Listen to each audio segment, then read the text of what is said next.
நேரம் போய்கிட்டு இருந்தேன். ஒரு நினப்பு வந்துச்சு. வந்தேன். சரி. என்ன நினைச்சியா? நினைச்சேனாப்பா. அதான் வந்தேன். சரி. ஏதோ சொல்லு சொன்னியா? நீ சாப்பிடாப்பா சொல்றேன். சரி அப்புறம் சொல்லு. தோட்டத்துக்கு போனேன். மயில் சேர்த்து கிடைச்சி 3 மயில் சேர்த்து கிடக்கு. அதை புதைச்சிட்டு பாரு.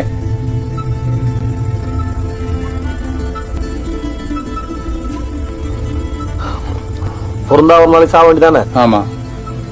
வருத்தப்படாத.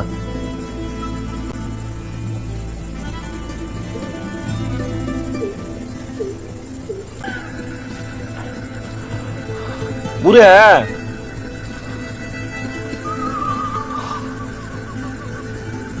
யோசிக்கிறான்.